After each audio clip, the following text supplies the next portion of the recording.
Assalamualaikum warahmatullahi wabarakatuh. Anak-anak ibu sekalian, kita ketemu lagi dengan pembelajaran PPKN. Anak-anak ibu akan mengajar PPKN melanjutkan dari minggu kemarin. Baiklah anak-anak, sebelum kita mulai, kita berdoa terlebih dahulu agar pembelajaran hari ini dapat lancar. Mari kita berdoa. Berdoa selesai. Anak-anak ibu sekalian, kita akan masuk ke materi sistem hukum dan peradilan internasional. Kita lihat terlebih dahulu, di minggu kemarin yang dibahas adalah terakhir mengenai produk hukum internasional. Ya, minggu kemarin yaitu produk hukum internasional itu ada resolusi, ada konvensi, dan ada protokol.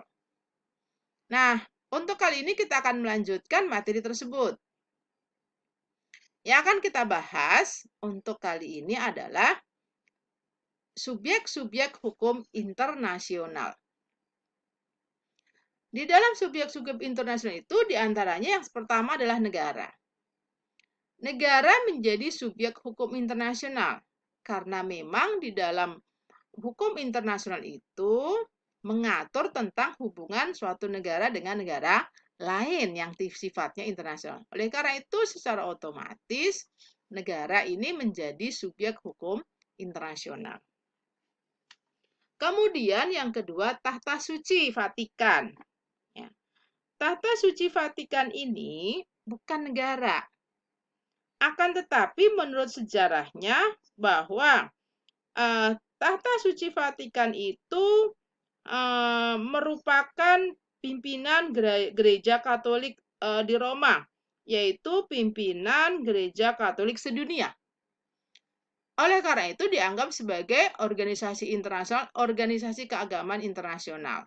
Sehingga Tahta Suci Vatikan ini dijadikan subjek hukum internasional. Yang ketiga, organisasi internasional. Organisasi internasional itu adalah organisasi yang memang keanggotaannya adalah secara internasional, ya, dan berlaku kegiatannya secara internasional. Jadi organisasi internasional. Yang keempat, Palang Merah Internasional. Palang Merah Internasional ini pada awalnya dia merupakan organisasi internasional. Akan tetapi kemudian Palang Merah Internasional berdiri sendiri sebagai subjek hukum karena berdasarkan perjanjian yang sudah diatur oleh di situ yaitu kaitan dengan konvensi di Jenewa.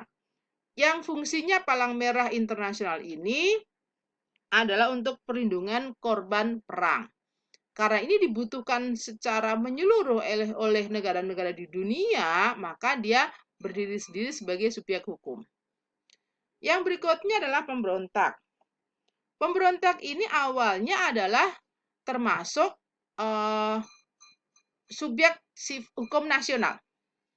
Akan tetapi ketika pemberontakan ini tidak selesai-selesai, tidak ada penyelesaiannya, maka pemberontak ini dijadikan sebagai subjek hukum secara internasional. Jadi yang tadinya permasalahannya ini hanya dibahas secara nasional, maka naik menjadi subjek hukum internasional karena menjadi subjek hukum nasional tidak terselesaikan. Kemudian gerakan pembebasan nasional, gerakan pembebasan nasional. Di sini maksudnya adalah suatu gerakan pembebasan nasional untuk mendapatkan pengakuan hukum internasional. Jadi suatu gerakan yang sifatnya memang gerakan untuk membebaskan nasional untuk mendapatkan pengakuan secara internasional. Contohnya yaitu PLO, yaitu Organisasi Pembebasan Palestina yang sampai sekarang masih ada. Ya. Berikutnya adalah organisasi non pemerintah. Jadi di sini organisasi yang tidak terkait dengan kepemerintahan akan tetapi bergerak secara internasional. Ya. Contohnya kaitan dengan organisasi perlindungan lingkungan secara internasional yang mendunia, kita sering mendengar adanya Greenpeace. Nah, itu adalah salah satu contoh organisasi non pemerintah, tapi berlaku secara internasional. Kemudian yang berikutnya adalah individu. Individu sebagai subjek hukum internasional, karena nanti keterkaitannya bahwa individu ini ada hubungan dengan atau individu ini memiliki hubungan dengan negara lain. Maka individu menjadi subjek hukum internasional. Baiklah, kita lanjutkan lagi.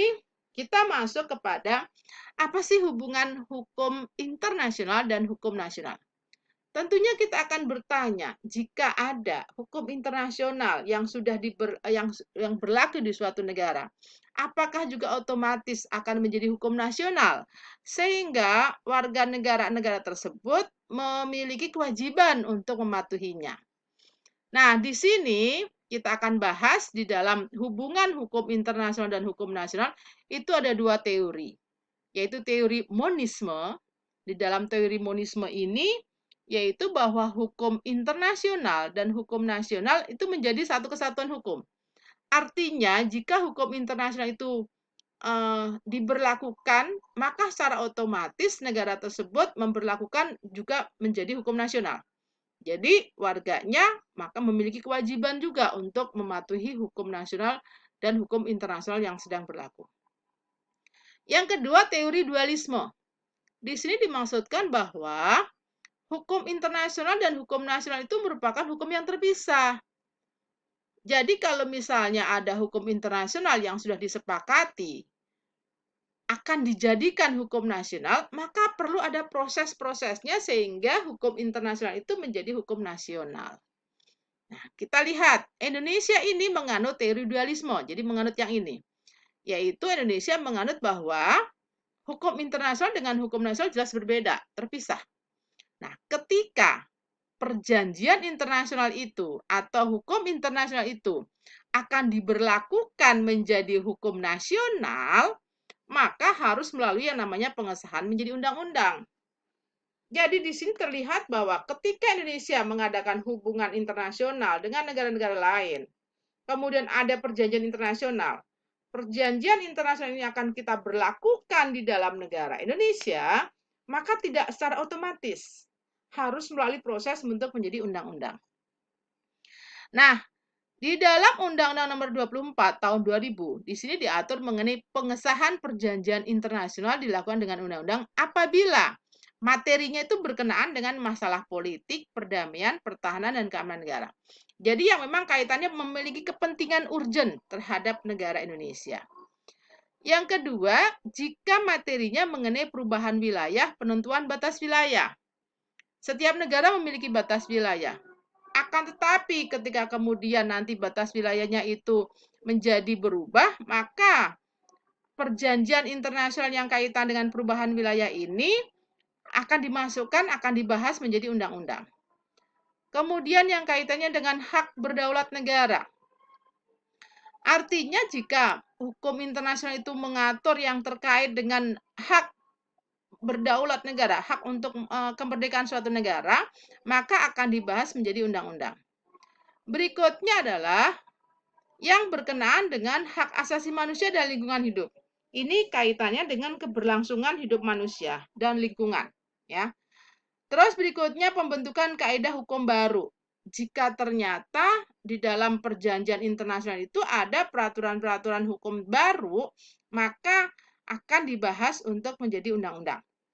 Yang terakhir yang kaitan dengan perekonomian yaitu pinjaman atau hibah luar negeri. Ini tidak langsung berlaku di negara secara nasional, akan tetapi melalui proses terlebih dahulu sehingga menjadi undang-undang.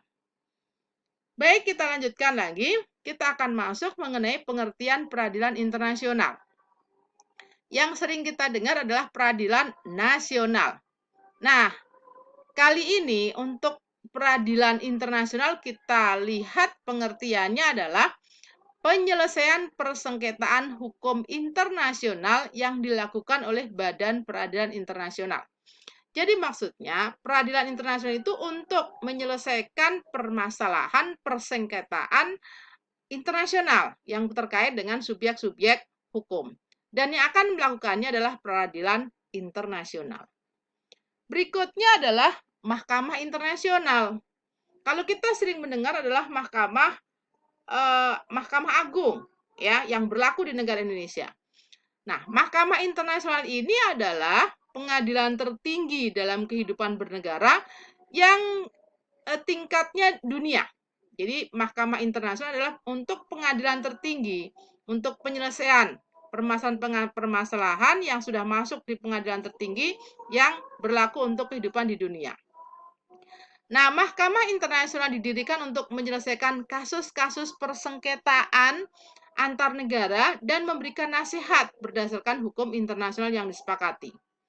Jadi, Mahkamah Internasional ini tidak hanya menyelesaikan kasus-kasus persengketaan saja, tetapi juga memiliki tugas untuk memberikan nasihat yang terkait dengan perjanjian atau hukum internasional yang sudah disepakati. Jadi belum tentu bahwa di sini selalu menyelesaikan kasus-kasus, tapi bisa juga hanya memberikan nasihat. Baiklah anak-anak, sepertinya materi untuk kali ini tidak banyak. Ibu selesai di sesi ini, nanti kita lanjutkan lagi materi kelanjutannya untuk minggu depan. Silakan anak-anak untuk kembali lagi menyimaknya, memahami materi yang sudah Ibu berikan, ya. Nanti untuk kemudian bisa kita evaluasi. Baiklah, Ibu akhiri materi hari ini, pertemuan sesi yang kedua, dengan bacaan Alhamdulillahirrabbilalamin. Assalamualaikum warahmatullahi wabarakatuh.